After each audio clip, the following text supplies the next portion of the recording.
Olá, começa agora o Analisa, um programa produzido pela Secretaria Executiva de Comunicação aqui da Unicamp. Aqui a gente traz assuntos importantes do dia a dia para serem discutidos por professores, pesquisadores e especialistas da Unicamp. Eu sou Felipe Mateus e o tema dessa edição do Analisa são os 10 anos do junho de 2013, aquela onda de manifestações que dominou boa parte das cidades brasileiras. Para discutir esse assunto, a gente recebe professores do Instituto de Filosofia e Ciências Humanas aqui da Unicamp, que estudam tanto o episódio de 2013 em si, quanto temas importantes para entender esse fenômeno. A gente recebe a professora Andréa Galvão, que também é diretora do IFISH. Professora, obrigado pela participação. Obrigada pelo convite. A gente também recebe a professora Luciana Tatagiba. Obrigado, professora. Obrigada, é um prazer. E o professor Sávio Cavalcante, que também é professor do Instituto. Professor, obrigado por estar aqui com a gente. Obrigado, uma satisfação estar com vocês aqui. Bom, há 10 anos, o Brasil foi sacudido por uma onda de manifestações que tomou conta das grandes cidades. O que começou como um protesto contra o aumento nas passagens do transporte coletivo em São Paulo se tornou um caos social. Diferentes grupos saíram às ruas, cartazes e gritos de ordem pediam desde a ampliação dos direitos sociais até uma nova intervenção militar e a interrupção da nossa democracia. Apontar quais foram os efeitos do junho de 2013 é algo que ainda desafia os pesquisadores, mas uma coisa é certa: a conta foi bem mais cara que os 20 centavos do início dos protestos e o Brasil não foi mais o mesmo. Professores, para a gente começar essa discussão, eu já vou colocar talvez a questão que seja a mais difícil para a gente responder, né? Já é possível, 10 anos depois, explicar o que aconteceu em junho de 2013? Olha, Felipe, eu acho que é possível, mas há muitas linhas, né, interpretativas concorrentes. Então, não existe um consenso em relação a essa explicação, né? E eu acho que essas divergências elas têm relação com 4 fatores. Primeiro, em relação às causas, né? O que levou a junho de 2013? Há análises que vão priorizar fatores externos ao Brasil, né? São explicações que pontuam questões como a Revolução Colorida ou guerra híbrida, né? Que tem muita relação com interesses externos, interesses estrangeiros e a maneira pela qual esses interesses vão produzir um efeito de desestabilização política no plano nacional. Tem outras explicações que vão pontuar mais os fatores internos, mas também essas explicações que procuram causas internas, a nossa condição, né, política, econômica e social, tem uma divergência no seguinte sentido: algumas explicações vão dizer que junho tem relação ou foi resultado das políticas positivas, né, que os governos petistas produziram e as transformações positivas que foram produzidas na sociedade. E outros vão destacar, né, o inverso disso, priorizando mais a questão, né, dos impactos negativos, dos limites das políticas, né, ou dos retrocessos que foram também promovidos. Acho que tem aí 2 linhas diferentes, né? E, para adiantar um pouco qual é a linha que eu acho que é interessante para explicar esse fenômeno, mistura as 2 coisas, né? Eu acho que tem que pensar nos legados contraditórios dos governos do PT, pensando tanto nos avanços quanto nos retrocessos e no impacto dessas políticas sobre diferentes grupos sociais. Uma segunda, não seria exatamente uma divergência, mas uma segunda ordem aí de fatores que também está presente na análise, tem relação com quais foram as bandeiras, né? Você começou falando da pauta do transporte, quer dizer, será que essa pauta ela permanece como a pauta que mobiliza até o fim, ou ela é substituída por outras pautas, né? Então, essa pauta ela foi sendo agregada a outras que dizem respeito a direitos sociais, saúde, educação, mas também a questão da corrupção entra forte, né? Então, será que tem um deslocamento de pautas ou não tem um deslocamento de pautas? Essa é uma segunda controvérsia. Uma terceira controvérsia tem relação com os atores do protesto, né? São atores mais populares, classe trabalhadora, tem classe média. Então, como que eles estão presentes nessa cena política? E uma quarta polêmica tem relação com os desdobramentos, né? Quais foram os desdobramentos? Você tem desdobramentos à direita, com a entrada de novas direitas, né, nas ruas, e vão permanecer nas ruas no período posterior. Tem desdobramentos à esquerda, com a consolidação de pautas e de ativismos que já vinham de antes, mas que, a partir de junho, também se tornam mais presentes. Então, essa seria uma quarta controvérsia aí presente nessas explicações todas que têm sido produzidas há 10 anos. Posso adicionar um ponto, Claro, Felipe? pode falar, professor. É que eu acho que é importante, aproveitando o que a Andrea disse, essas diferentes interpretações elas vão continuar concorrendo, né, no tempo, que foi a expressão que a Andrea utilizou, e acho que tem um limite até, né, da gente considerar, bom, será que mais 10, 20, 30 anos vão ajudar na compreensão do que foi junho de 2013? Talvez não. Eu vou aqui defender um ponto em razão do seguinte, né, do ponto de vista de dados sobre, por exemplo, o perfil dos manifestantes, as pautas, a temporalidade dos atos, como que eles se distribuíram no país, porque foi muito diferente. Parte dessas divergências tem a ver com uma experiência que foi mais presente em São Paulo, no Rio, Belo Horizonte, talvez, mas em partes do Brasil, de cidades mais interioranas, médias, ela teve uma dinâmica distinta. Então, esse conjunto de informações, eu acho difícil aparecerem coisas muito novas e inéditas que vão, digamos assim, transformar a maneira pela qual as pessoas analisam esse evento. O que vai, a meu ver, acontecer é uma disputa mesmo, né, de qual abordagem, de qual enquadramento se faz daquele evento em razão de uma análise maior do Brasil e dos caminhos, né, que se seguiram depois disso. Se eu pudesse acrescentar também, já pegando aí um caminho, concordo, acho que de fato assim, essas interpretações estão colocadas e de certa forma elas vão continuar pautando, né?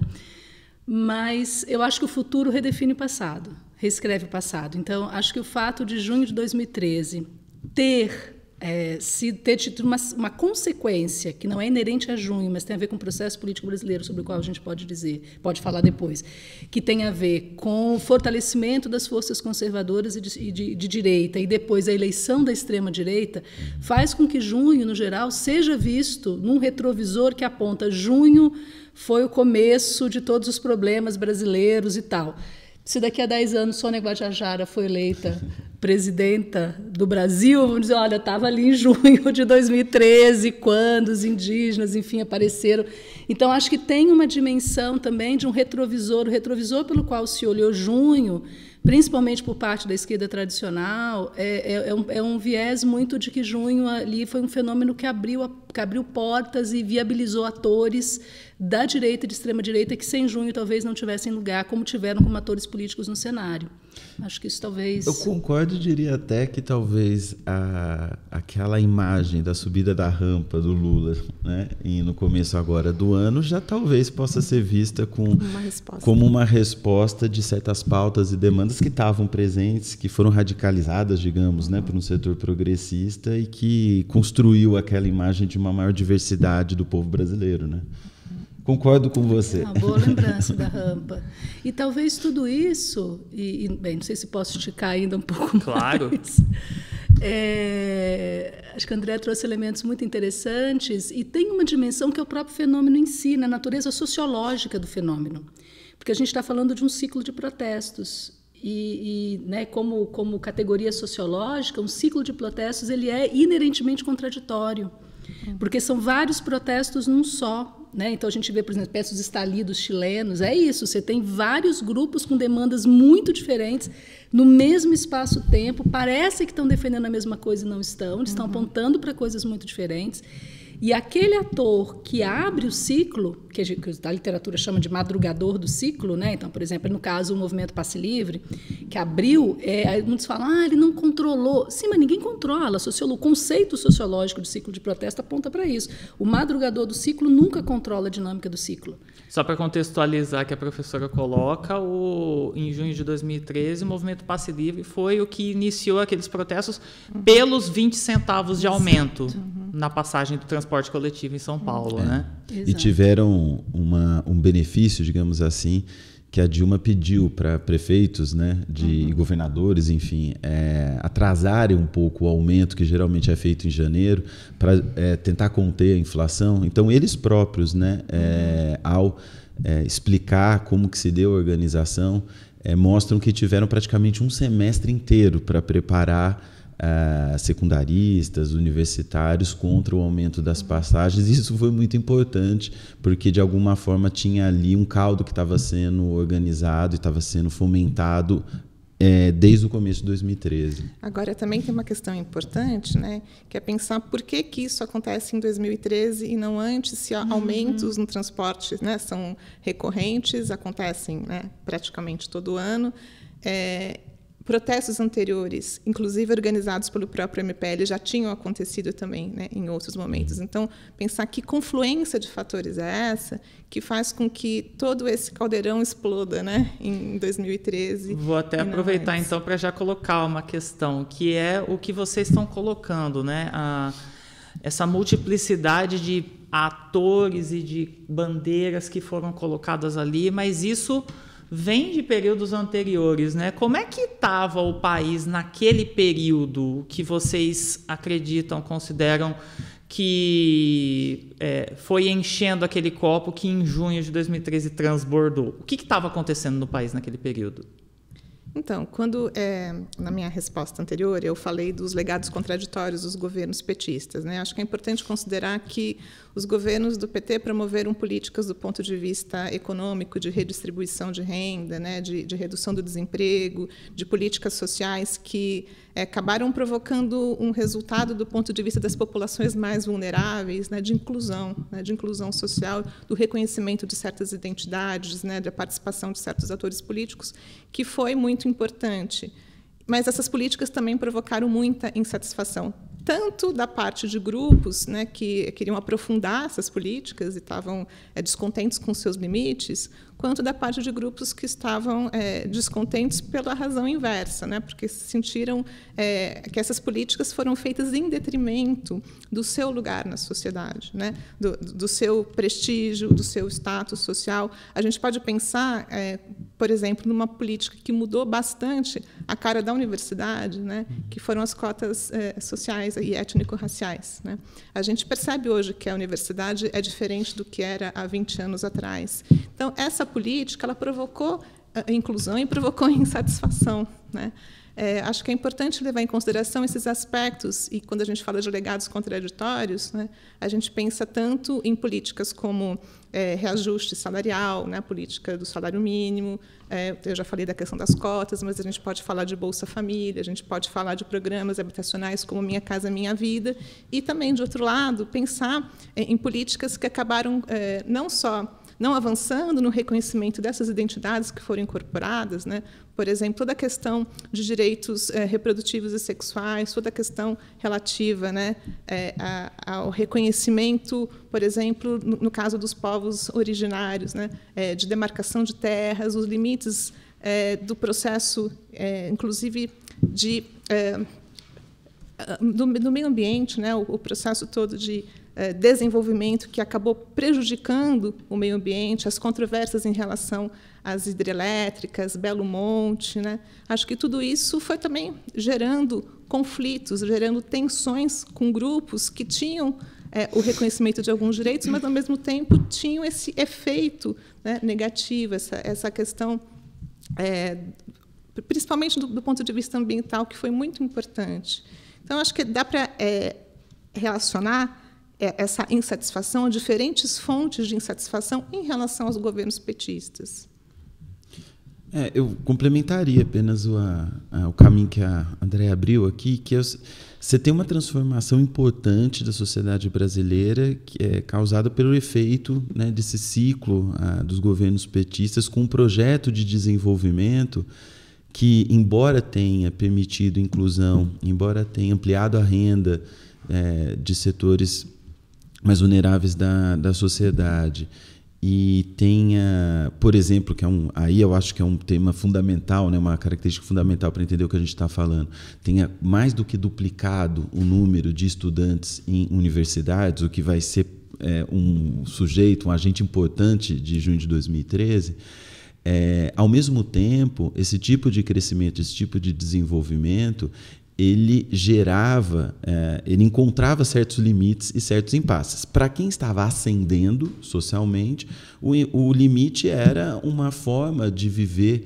a cidade, a própria questão da mobilidade, aquilo que na época se dizia da porta para fora de casa, era um crescimento das expectativas, né?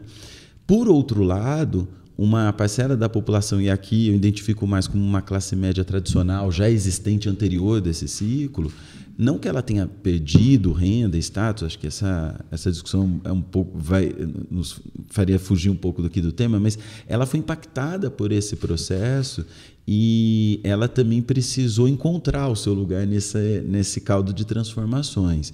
Então, adicionaria ao quadro que a Andréa descreveu uma construção nos anos anteriores por parte de grupos de direita conservadores ou neoliberais que buscavam promover uma oposição ao que era o desenvolvimentismo dos governos do PT e começaram a fazer uma disputa na sociedade também no ponto de vista das ideias e da moral e dos valores.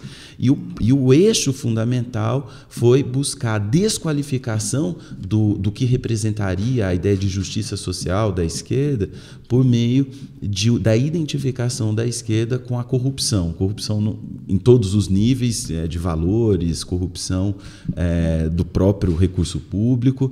E uma coisa importante para entender como que isso ganha força e encontra uma massa nas ruas para tentar, para mostrar a sua insatisfação, é que no ano anterior, 2012, foi o ano do julgamento, né, do processo do Mensalão, que foi televisionado e teve um impacto muito grande na população que já vinha descontente por conta daquilo que havia acontecido anos antes, mas ali se elaborava de uma outra maneira, de uma forma mais massiva, né? Então, essa questão ela vinha, evidentemente, antes de 2013 e é a confluência, né, de todo esse quadro aqui que a gente está tentando descrever. Claro. Pode colocar só mais um dedo aí nessa conversa. Nós gostamos muito de pensar nos antecedentes de junho, né? Eu acho que isso distingue um pouco as análises que a gente faz no IFISH, que é esse esforço de olhar junho como acontecimento, de fato tem uma ali, né?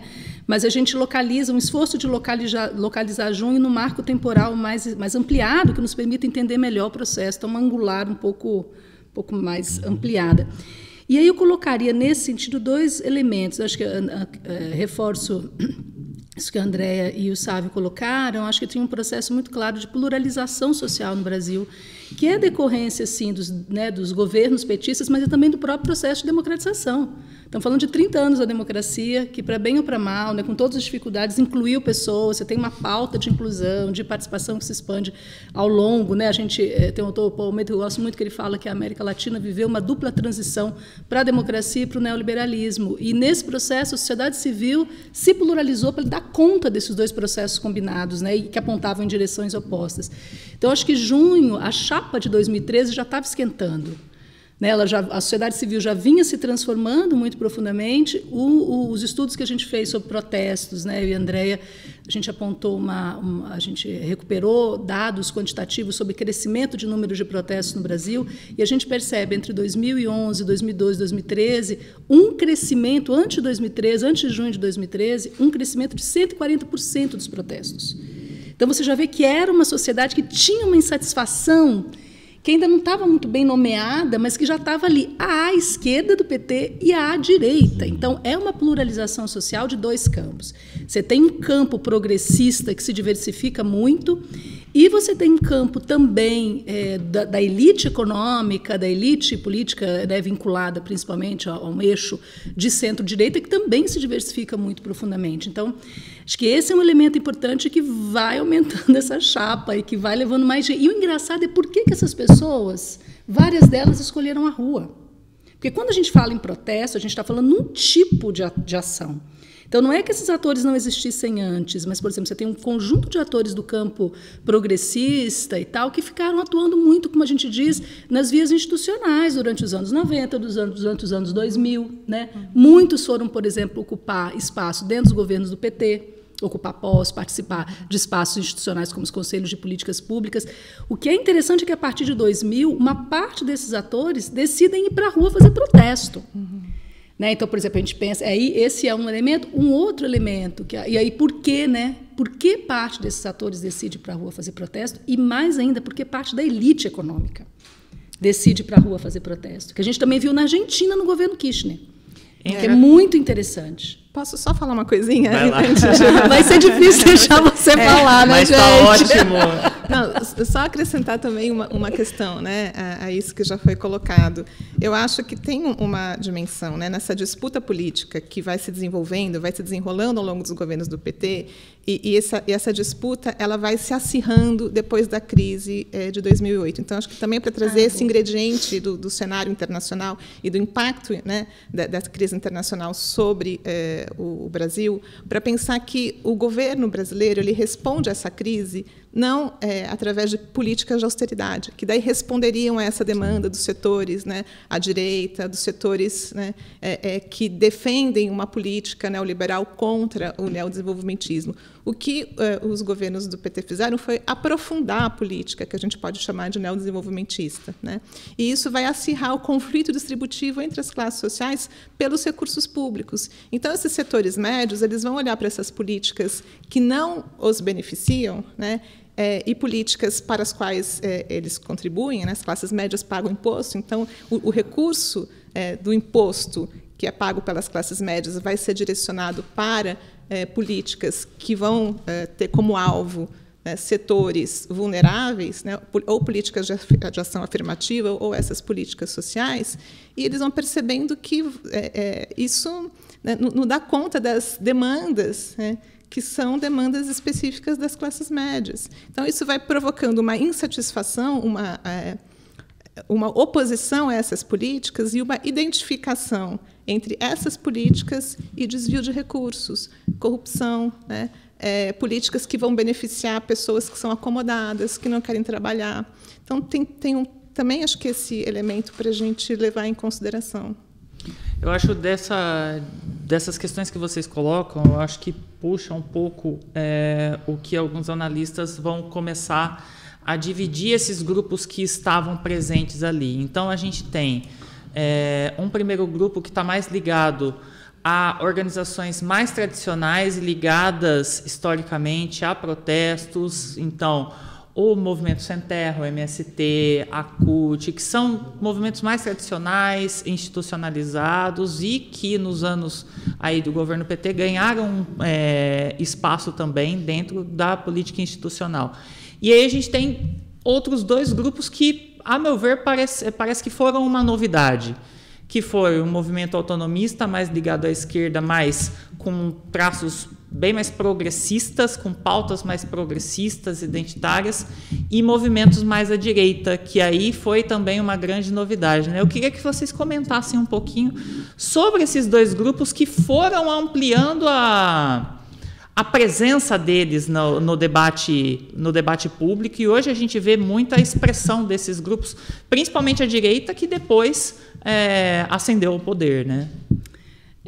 Acho que sua leitura está muito correta, mas só colocaria um elemento que a gente não falou, que são as mídias digitais. Porque vai ter um impacto direto sobre isso que você está falando. Porque até agora a nossa análise está pegando atores que estão organizados, estamos pensando em instituições com cara e perfil muito desenhado, que tem a ver, inclusive, com essa tradição de luta do processo de redemocratização e dos atores que foram construídos na luta contra o neoliberalismo. E são atores com lideranças, com organizações, com recursos. O problema é que, a partir de 2011, você começa a ter as mídias digitais convocando protestos, e a primeira importante no Brasil foi a Marcha das Vadias, que teve o primeiro grande protesto convocado pelas redes, e isso impactou muito os ciclos de protestos, tanto no Brasil quanto no Chile, por exemplo. A gente está fazendo uma pesquisa comparada agora, e é extraordinário o número de outros, porque a gente classifica os atores, né? Você está perguntando que atores são esses? E aí tem todo um esforço de classificar. Então, mulheres, povos originários, né, trabalhadores, estudantes, beleza. Só que nas 5 principais categorias, nos 3 países, aparece um número altíssimo de outros. O que é esses outros? É justamente gente que a gente não consegue saber de onde é que veio.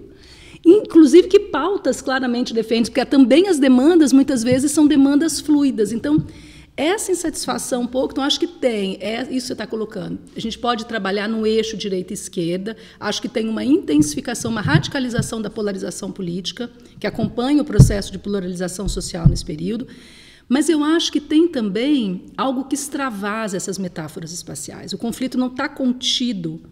O conflito que explode em junho, me parece que ele não está contido em direita, esquerda, conservadores e progressistas. Tem um caldo aí que a gente ainda não conseguiu, eu pelo menos não consegui aprender muito bem, de atores sem nome, de atores sem rosto. O que são, né? A Ângela Alonso fala de patriotas. Esse a gente pode depois claramente identificar a partir das suas agendas, mas naquele momento tem um grupo ali muito disperso ainda, sem nome, que depois a gente foi vendo para onde foi, né? Tanto que ela até comenta que nas pesquisas que ela fazia, a professora Ângela Alonso, que é professora da USP e colunista da Folha de São Paulo, nas pesquisas que ela fazia ali, consultando pessoas de outros grupos, eles até identificavam assim, é um pessoal meio esquisito, né? Então já era complicado identificar quem eram essas pessoas e qual que eram as pautas dessas pessoas. Porque de fato estava informação que elas viriam a ser e não estava pré-determinado, estava em disputa.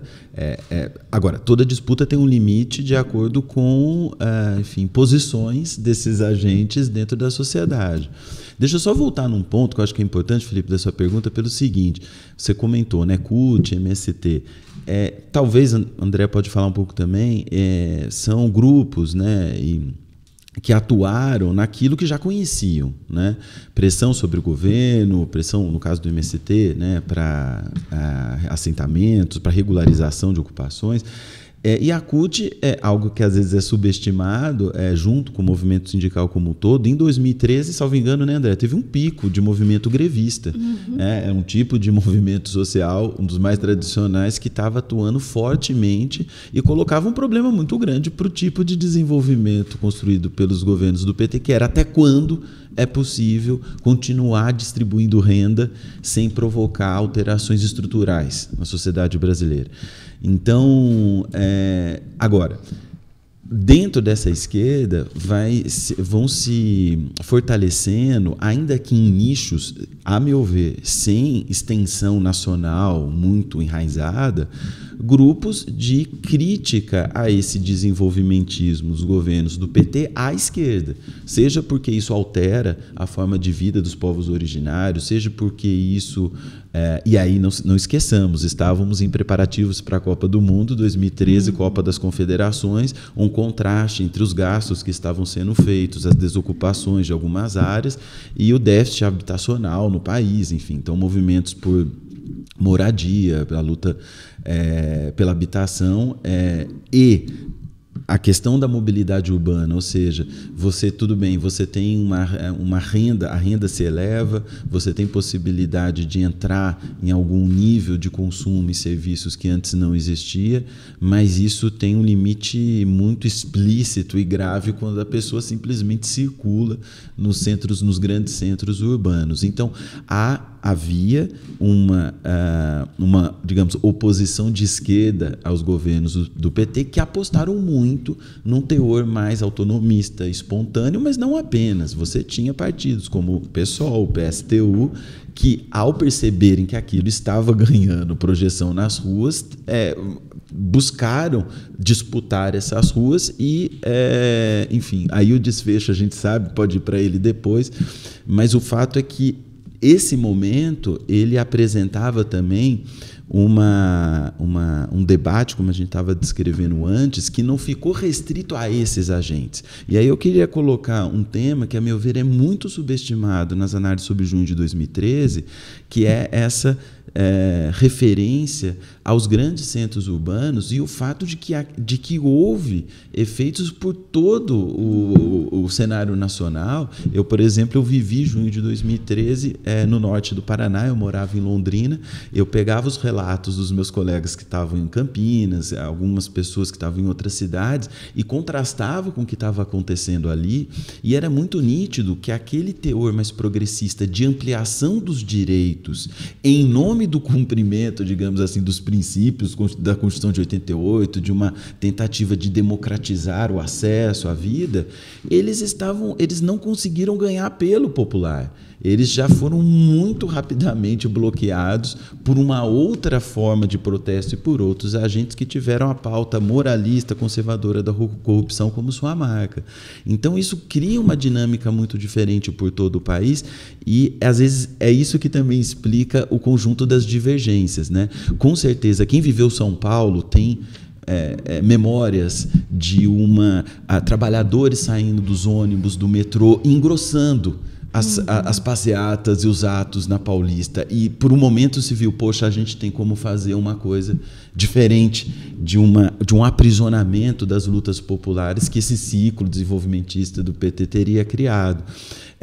E não necessariamente isso aconteceu em outras cidades. E aí você começa a perceber o quanto que, embora não estivesse tudo pré-determinado em 2013, a meu ver, é muito equivocado não perceber ali também como que, nesse processo de disputa, alguns agentes perceberam que era possível tomar conta das ruas e influenciarem a cena política a partir da organização de outros grupos que pudessem dar direção àquela insatisfação. E aí é um momento que, por exemplo, um ano depois, né, o MBL é criado, algumas das lideranças já estavam em 2013, mas um ano depois o MBL é criado com uma tentativa de confiscar aquela insatisfação geral que estava manifestada nas ruas e mostrava que era possível fazer um movimento de massa. Só para não perder o gancho, nesse ponto chama a atenção a presença desses grupos de direita. Por que foi uma novidade? A direita não ia para as ruas, não se manifestava? O que aconteceu com essa direita? Posso falar? E para mim essa é a grande pergunta. Para mim essa é a grande pergunta. Por que cargas d'água a direita brasileira precisou ir para as ruas, disputar nas ruas? Porque não é que você tenha a direita, né, obviamente, não surge, não está falando disso, mas estamos falando justamente de estratégia. É uma direita que, no geral, ela atua nas sombras, a partir dos seus think tanks, a partir, né, dos seus laços com o Estado, a partir dos lobbies empresariais. Ela não vai para a rua. Para mim, a grande pergunta que está para ser respondida é por que a direita precisou ir para a rua. E a gente está vendo na Argentina, os protestos de empresários aumentaram muitíssimo no segundo mandato da Cristina Kirchner. Lá também os empresários foram para a rua. Por que foram para a rua? Eu não tenho resposta a essa pergunta, mas para mim essa é a grande questão. Porque, inclusive, os estudos de protesto vão dizer que protestos são ferramentas de pessoas sem poder. São armas do sem poder. Né? Então, você não tem entrada regular ao Estado, você não tem formas de pressão sobre o sistema político, você não financia campanhas, você não tem seus representantes eleitos. Como é que você faz? Você vai para a rua. Então, são armas do sem poder. Agora, você imaginar que setores de elite econômica no Brasil são sem poder, obviamente seria um contrassenso. Por que eles precisam ir para a luz do dia? Por que eles precisam disputar suas pautas nas ruas? Eu não tenho resposta para essa pergunta. Eu posso falar uma coisinha? Só para dialogar um pouco com essa pergunta também, né? Eu acho que a gente vai tendo, então, também para conectar com o que eu falei sobre descontentamento. A gente tem setores sociais, né, setores dominantes da sociedade, a alta classe média, descontente com os governos do PT, com essas políticas praticadas pelos governos do PT. Né?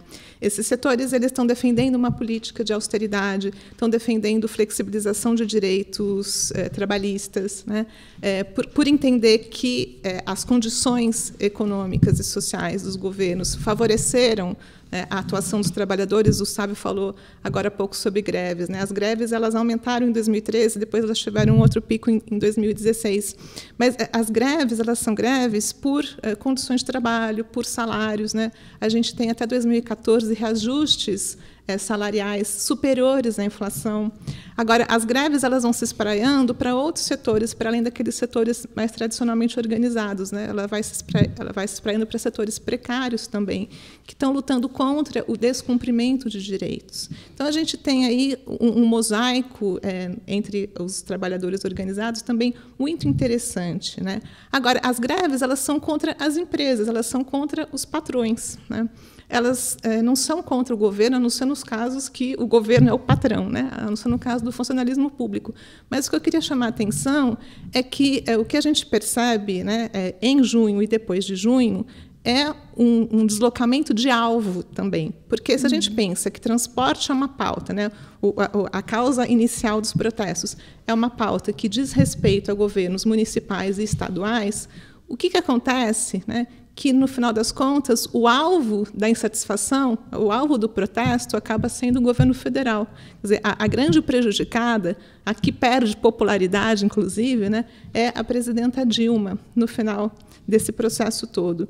Então, a gente vai tendo um movimento, né, de culpabilizar o governo federal por todas as mazelas da sociedade, que dizem respeito, seja a transporte, a saúde, a educação, o desvio de recursos, né, o alegado desvio de recursos por conta das obras da Copa, né, toda essa bandeira saúde, educação, padrão FIFA, né, que também surge ali naquele momento. Então, a gente vai percebendo que, de um lado, você tem esse movimento pela ampliação de direitos, mas tem uma disputa de direitos, porque as pessoas não veem direitos da mesma maneira, né? Tem uma disputa, o que se entende por justiça social, afinal de contas.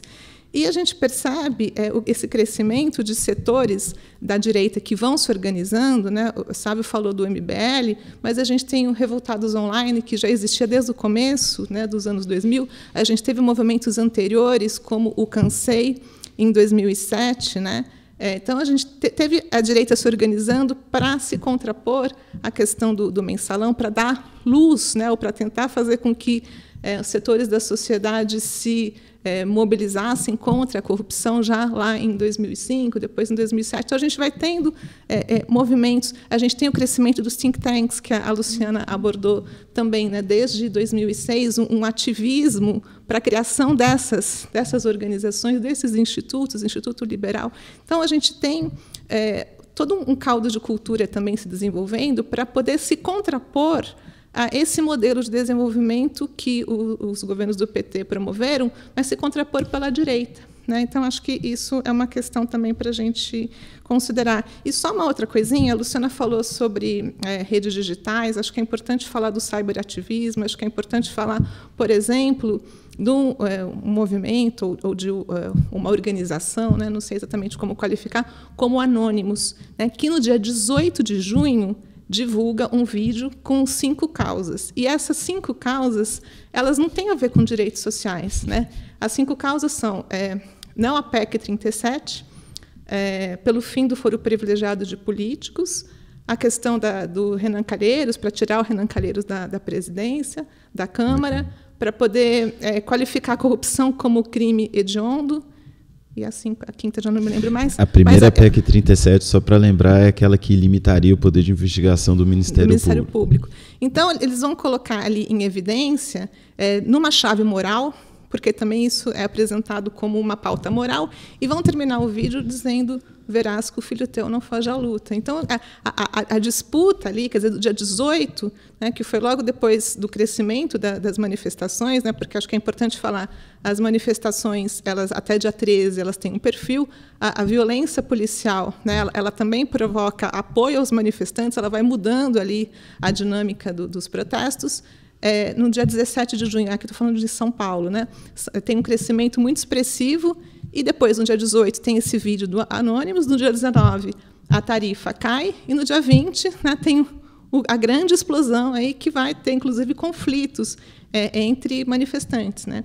E o alvo dos conflitos são os manifestantes dos movimentos sociais mais tradicionais, organizados, que portam bandeiras, né, vermelhas ou camisetas identificando os seus movimentos. Deixa eu pegar esse gancho, porque eu precisava... depois eu também quero. Não, esse gancho vai ser cumprido. Não, mas é bem rápido, porque a sua pergunta, assim, primeiro... a direita, enfim, mas eu estou pensando mais assim os agentes. A classe média sempre teve uma participação importante em manifestações também de rua na história brasileira, desde, enfim, golpe de 64, o próprio processo contra o Collor, que levou ao impeachment, que era um tema fundamentalmente contra a corrupção, mas num governo que estava aplicando o neoliberalismo, e aí tem efeitos diferentes.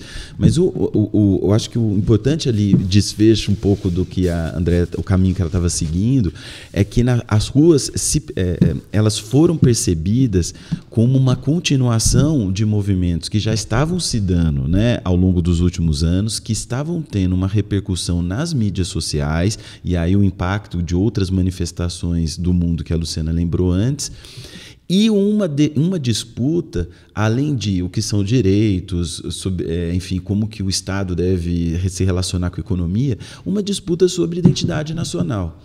Por que eu estou dizendo isso? Os setores, os jovens que estavam ingressando nas universidades estavam encontrando uma forma de politização distinta de uma esquerda tradicional que estava politizando a diferença, estava politizando e buscando, né, formas de conter o racismo, o machismo, a homofobia, a LGBTfobia em geral. Então, o que acontece? Você tem uma disputa sobre o significado do que é o Brasil, que eu acho importante perceber que junho de 2013 talvez tenha sido o grande palco, o primeiro grande palco desse embate, que permite até dizer que existe uma relação com o que veio depois, ainda que ela não fosse inviável, mas existe, que é um momento em que se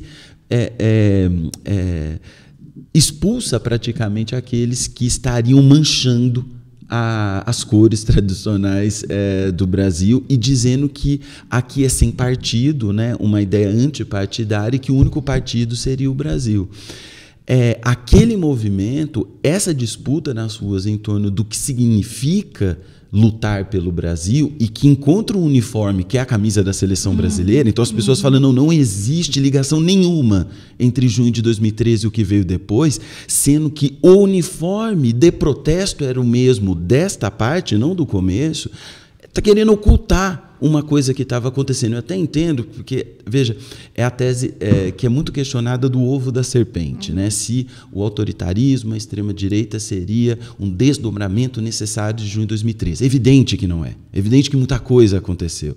Agora, ninguém poderia tranquilamente, simplesmente ignorar que essa disputa fundamental aconteceu na rua, com violência, extirpou a parte da esquerda vista como uma degeneração moral do país, e uma base moral fundamental para a reorganização da direita estava nas ruas naquele momento, sem ainda uma liderança certa, sem ainda saber qual que seria a resposta do próprio PT, sem ainda ter a Lava Jato depois organizando de certa maneira esse processo para uma parte da sociedade.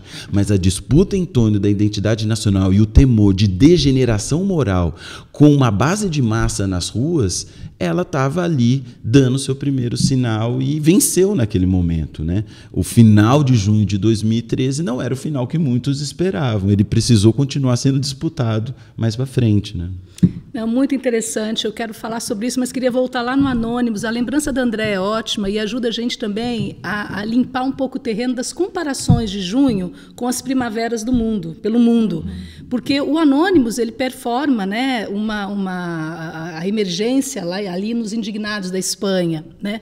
Só que aqui o sentido do Anônimos é esse que a Andréa deu, quer dizer, né, você tem as 5 causas lá, e são todas causas de cunho moral contra a corrupção, né? A corrupção como uma degeneração dos costumes também, né? Então acho muito interessante para a gente não cair às vezes em associações muito simples. O Brasil então fazia parte, então vejam Anônimos. Não, tem diferenças muito significativas entre as primaveras pelo mundo, se a gente quiser usar esse termo. Acho muito interessante a referência do Sávio das classes médias, mas também acho que é importante a gente perceber que, no geral, os dados também mostram isso, a classe média ela está nos protestos do Brasil, seja a direita, seja a esquerda. Né? Nos casos por exemplo, a campanha pelo impeachment era muito claro, você tinha nos setores de classe média contra ou a favor do impeachment nas ruas. Então, acho também que seria interessante a gente pensar um pouco melhor sobre isso. Gostei muito dessa ideia de disputa pelo Brasil, porque eu acho que é isso, tem uma disputa pela ordem política colocada ali em junho de 2013, né? Acho que isso se expressa com muita clareza ali, e que depois o Aécio Neves tenha dado o apito para a tropa, em 2014, quando ele não aceita o resultado da eleição, né, onde ele canaliza isso numa direção, mas eu acho que, de fato, já estava lá. Eu sou brasileiro com muito orgulho e com muito amor, desponta ali naquele momento. Não obstante o fato dos símbolos nacionais serem sempre usados nos grandes ciclos de protesto no Brasil. A gente teve isso, o Fafá de Belém lá em 84, nas diretas já. Depois a gente teve os caras pintadas em 92. Também, né? Então acho que os símbolos nacionais no geral são mobilizados nesses grandes momentos em que é preciso mostrar mesmo uma unidade acima dos partidos. O problema é que depois o pessoal levou isso a sério. Não, mas acho que o problema em 2013, né, é que isso surge em contraposição aos vermelhos, né, com a ideia de que a nossa bandeira jamais será vermelha. E vamos disputar a rua mesmo, disputar o Brasil é disputar a rua e tirar esse povo de lá, né? Acho muito interessante. E aí, ao dizer que todos os partidos, o sistema, porque, veja, existia um perfil autonomista antissistêmico à esquerda, que é fundamental para a diversificação e riqueza da própria esquerda. Uma esquerda que fica aprisionada às instituições, ela vai ter muita dificuldade de fazer cumprir suas expectativas, os seus programas. Tanto é que se colocarmos, e é necessário, o próprio PT nessa equação que a gente está fazendo, a forma de mobilização, de politização desse ciclo foi uma forma praticamente restrita aos momentos eleitorais.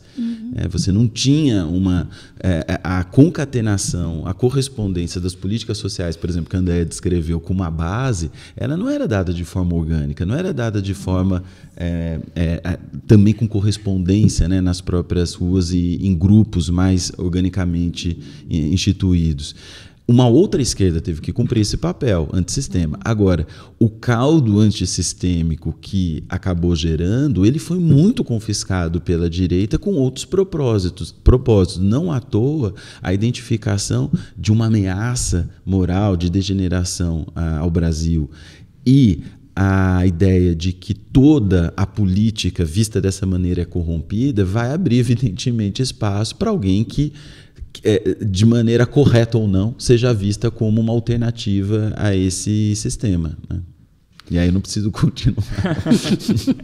Eu queria que vocês comentassem como é que vocês avaliam a resposta na época do governo, e aí sobretudo o governo federal, que era para quem era endereçada grande parte principalmente dessa segunda metade dos ciclos, né, de protestos, a resposta do governo federal para essas manifestações.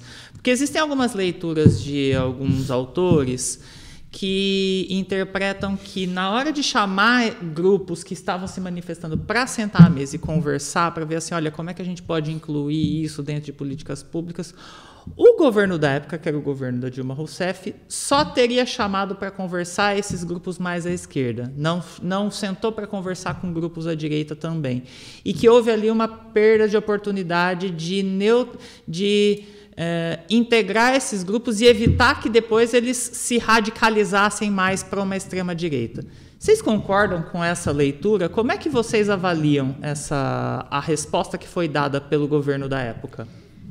Felipe, eu queria falar um ponto sobre essa questão, na verdade, que tem a ver com, na verdade, 2 pontos, né? Acho que a Dilma chamou os jovens, algumas lideranças do MPL para conversar, mas essas próprias lideranças, quando elas relatam essa conversa, elas dizem que foi uma conversa que não avançou em nada, né? Que também se perdeu ali uma oportunidade de apresentar uma proposta que dialogasse com as demandas, com as pautas, né, do MPL, que o governo foi mais apresentar a questão da Copa, das obras, né, da Copa, obras de mobilidade relacionadas à Copa, que não respondiam às questões levantadas pelo MPL.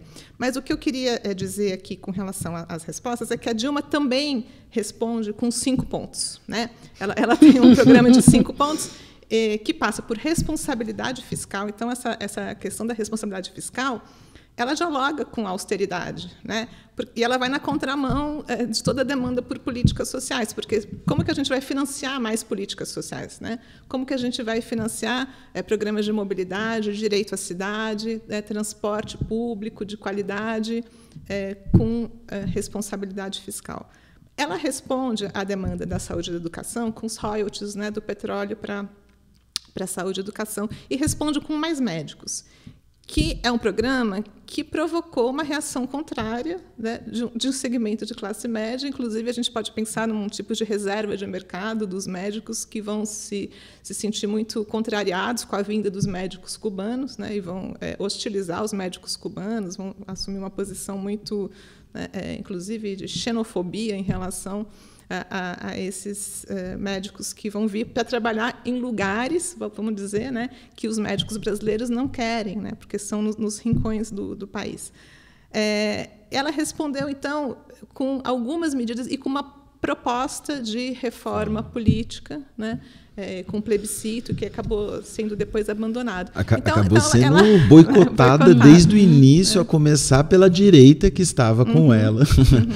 O próprio vice-presidente, que era o Temer, toda a base parlamentar, falou, nem toca nesse assunto. Qualquer rito institucional para colocar isso foi barrado desde o início. Desde o início. Então, ela procurou responder, né? Ela procurou responder, em parte, algumas das demandas, mas ali de uma forma que acirrou mais conflitos, né? Então, dei aqui o exemplo do Mais Médicos, acabou acirrando conflitos. Eu complementaria só com uma coisa assim, o distanciamento do governo com essa renovação da esquerda estava muito grande e era reconhecido pelos próprios agentes do governo de que, olha, a gente perdeu a mão, você tem setores populares que estão com uma insatisfação que a gente não consegue mais dialogar.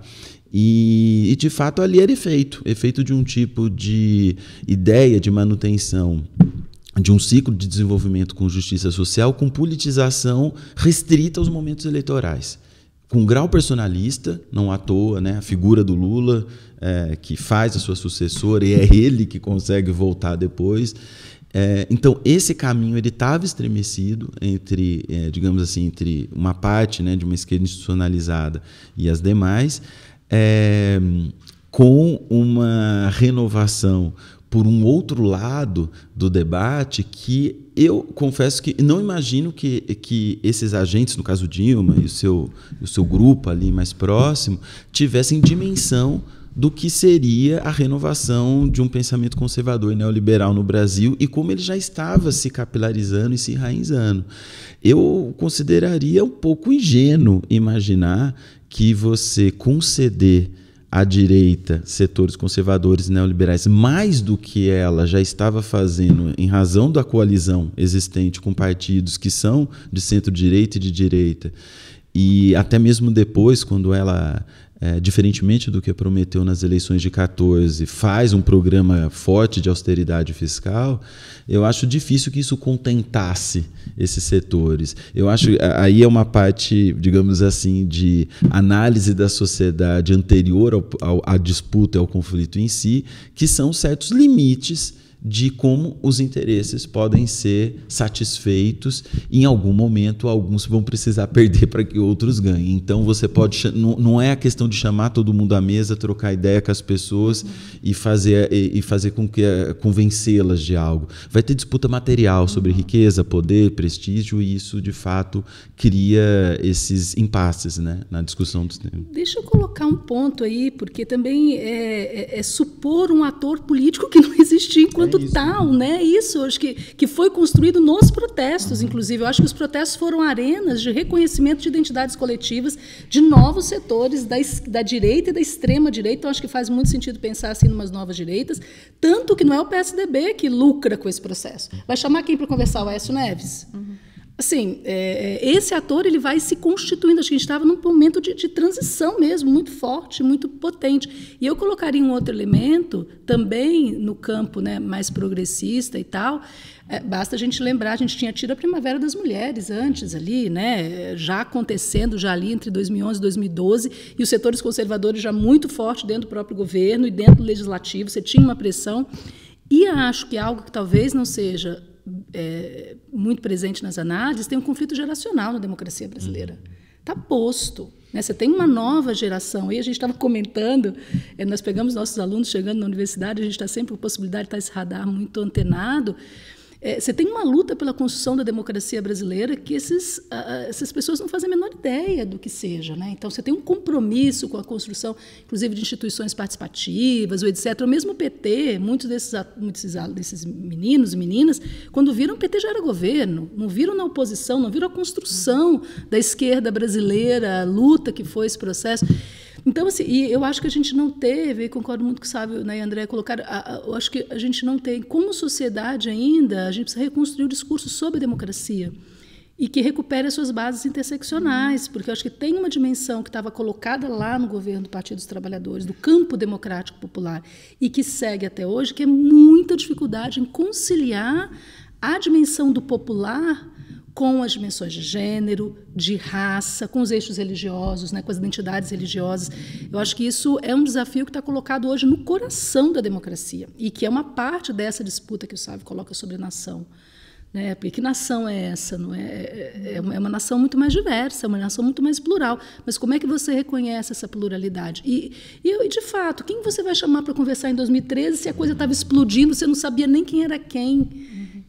Acho que a resposta que ela dá para os setores econômicos, não, para os setores econômicos da elite econômica, que é isso, né? Refaz o jogo, aumenta as políticas de austeridade. Inclusive a pauta, né, é contra a corrupção, que ela se compromete com uma pauta, né, ela já tinha feito isso, né, anos antes, ela já tinha começado. Se você lê revistas assim de empresas, ela aparecia com uma grande que estava saneando a Petrobras, a Graça Foster, lembra? Era esse o projeto. E é importante dizer que essa resposta que ela deu naquele momento já foi num momento de mais pressão, porque a resposta em níveis municipal, estadual, federal também flertava com a repressão, né?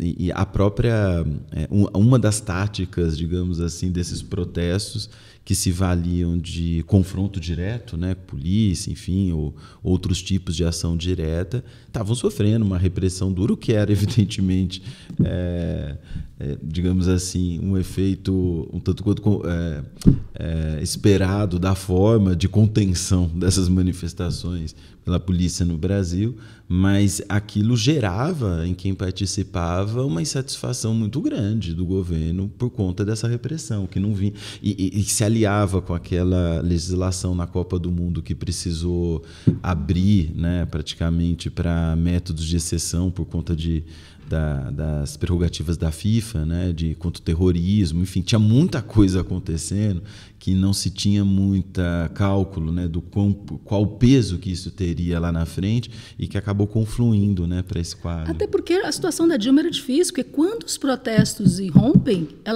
o governo dela tinha 65% de aprovação popular. Desemprego era baixo. Desemprego baixo, assim, 65% de aprovação. Então, você não tinha uma crise política, você não tinha nada anunciando. Você pegava, eu fiz uma análise daquelas revistas, não esqueci o nome, aquelas revistas empresariais. A Dilma era muito benquista no meio empresarial. Final de 2012, inclusive, assim, os setores de elite tinham Dilma em alta conta e os dados de manutenção, de taxa de aprovação do governo lá em cima. Então, de fato, é um enigma, né? Enfim. Para a gente terminar, professores, depois de toda essa discussão, eu comecei falando que era uma pergunta difícil, mas eu acho que talvez a última seja ainda mais difícil, né? Dá para a gente tirar lições já mais claras do junho de 2013 ou é trocar a roda do carro enquanto o carro está andando? É um desafio para vocês colher esses frutos que, como sociedade, a gente colhe, mas vocês que analisam esses processos, né? O que dá para a gente extrair desses processos? Eu fiz essa pergunta numa das entrevistas. A gente entrevistou, acho que em 2016, um pouco para entender também o que estava acontecendo. Fizemos um retrospecto, entrevistamos várias lideranças de movimentos sociais de várias partes do Brasil. Entrevistamos um sindicalista, que foi muito interessante. A gente perguntou de junho, ele falou assim: junho foi uma grande explosão. Aí eu falei: e agora? Aí ele falou: agora a gente continua explodindo. Eu acho que é isso, assim, junho foi uma grande explosão e agora a gente continua explodindo. Então, começar é o máximo que eu consigo por enquanto, é isso. Eu acho que quanto mais a gente lê os relatos dos agentes que estavam organizando os protestos no início, mais a gente aprende. Quanto mais a gente entra em jornais que estavam retratando aquilo em várias regiões do Brasil, mais a gente aprende. As organizações de esquerda, imagino que devam ter aprendido, porque todas delas foram afetadas, né, por junho de 2013.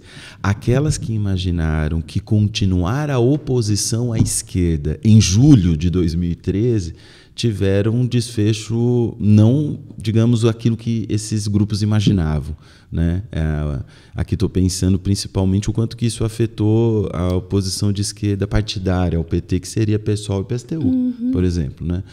Quanto que elas foram afetadas por esse processo e quanto que elas foram importantes, no caso, nos anos subsequentes, para esse espírito de uma luta progressista se manter em outras esferas, com atos, ainda que não nas mesmas proporções, mas que mostraram que, e aí um pouco acho que esse que é o legado que não se deve esquecer, que a disputa sobre o Brasil está, como a Luciana disse, em curso, está explodindo. Acho que a reação, uma ideia autonomista foi colocada muito em xeque pelo que veio depois, uma ideia de que o espontaneísmo vai ter como, você precisa enfrentar um sistema de organização do poder nacional, de comunicação, que evidentemente ele tem capacidade de fazer uma versão mais abrangente sobre aquele significado, e foi isso que a gente viu depois. Então, um legado, né, da disputa popular, enfim, dos grupos que buscam a justiça social no sentido de como pensar, né, a organização horizontal, mas ao mesmo tempo uma certa orientação, digamos assim, uma certa verticalidade em termos daquilo que se quer construir no curto, no médio e no longo prazo. Eu acho que para todo o campo progressista essa lição ficou. E uma outra que é nunca subestimar a resistência à mudança no Brasil, nunca subestimar a força da reação e de quanto ela consegue, sim, se fizer valer mecanismos tradicionais que já foram conhecidos, ela consegue penetrar numa parte importante da sociedade, o que torna esse processo em curso, não ainda, digamos assim, nenhuma saída definitiva dada, e que exige a nossa atenção para os desdobramentos futuros. Eu acho. Desculpa. Não, pode falar. Não, só para tocar esse ponto que o Sávio levantou em relação a como existe uma reação, né? Uma reação à direita às mudanças, por menores que sejam as mudanças, né, da democracia, o processo de alargamento da democracia, o processo de inclusão, né, como isso provoca resistência, como provoca reação contrária. Acho que esse é um ponto fundamental para a gente destacar.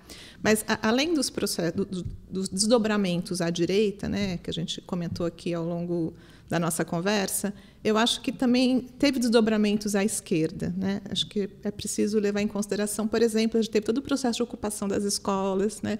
Então tem todo essa nova forma de ativismo que os jovens foram politizados já nesse contexto de uma nova forma de ativismo. Isso teve frutos, né? Teve fruto no movimento negro, teve fruto no movimento feminista, a primavera feminista. Então, acho que tem experiências interessantes, experiências importantes também, mas experiências localizadas, né? A gente tem, por exemplo, no caso do MTST, né, que se torna um grande movimento. Ele já existia, já era importante, mas ele desponta ali como um grande movimento que vai justamente, né, lutar pelo direito à cidade, por moradia, né, contra o deslocamento de famílias, né, provocados tanto pela Copa do Mundo quanto por outras questões aí que dizem respeito a propriedade fundiária, enfim. Eu acho que tem uma série de elementos para a gente também mostrar que tem desdobramentos, né? Tem desdobramentos à esquerda, tem frutos importantes. Mas o que eu queria dizer, aí eu acho que eu concluiria falando sobre isso, para voltar ao ponto sobre a disputa de direitos, né?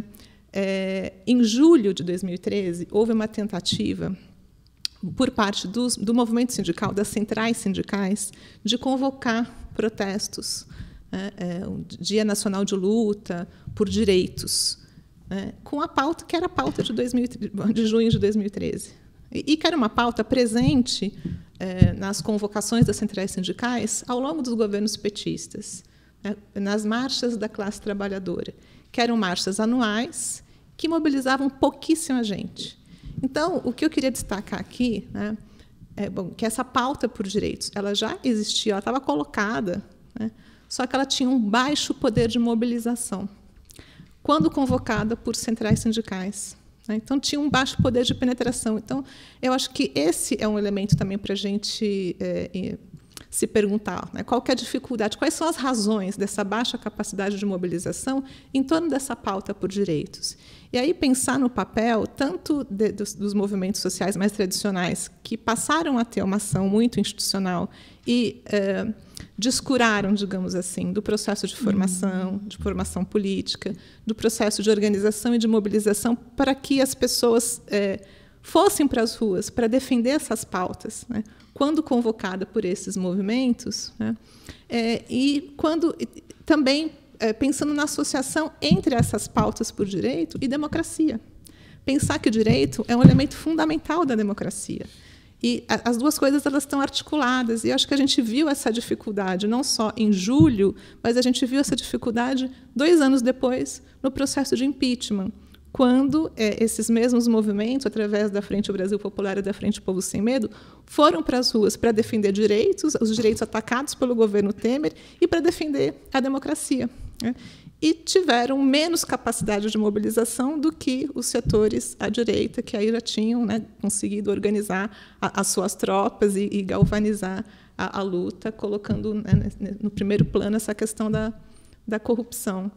Então, eu acho que a grande lição, para retomar a questão da lição, né, é pensar que a esquerda, né, ela precisa organizar e mobilizar. Mas, para organizar, tem que ter formação, tem que discutir direitos. Quer dizer, direito é algo que está sempre em disputa, está permanentemente em disputa. Direito e democracia, a gente não pode se contentar e achar que está tudo resolvido, está tudo ganho, porque não está. Então, acho que a lição seria essa, né, a meu ver. Não, perfeito. Eu queria ir nessa direção, mas eu já me sinto... Acho que ela já fechou. Só lembrar, talvez, que em 2015... aquele processo, né, que é o impeachment da Dilma acontecendo ali, então já evidentemente um outro cenário, um outro contexto, Lava Jato, mas você teve também a primeira marcha das mulheres negras no Brasil, 40 mil mulheres negras em Brasília. Então, eu acho que é isso, o jogo continua sendo jogado, né? Eu acho que esse é um pouco, junho mostra que a gente tem que estar mais com o radar mais ligado para as emergências e para esse jogo que está acontecendo, essas disputas estão colocadas. A grande questão é se vamos ser capazes, como campo progressista de esquerda, de organizar essas lutas no seu novo tempo, né? Acho que esse é um grande desafio mesmo. Tá certo. Professores, eu queria agradecer a presença de vocês. Professor André Galvão, obrigado. Foi um prazer, um prazer conversar aqui com você e com os colegas. Professor Sávio, muito obrigado. Obrigado. E professora Luciana, muito obrigado pela participação. Obrigada. Ótima manhã foi essa. Bom, esse foi o Analisa, o programa produzido pela Secretaria Executiva de Comunicação aqui da Unicamp. Os trabalhos técnicos desta edição foram do Kleber Casablanca, do João Ricardo Boi e o apoio do Álvaro Godoy. Acompanhe os nossos canais de comunicação, portal e jornal da Unicamp e os nossos perfis nas mídias sociais. Até a próxima edição. Obrigado.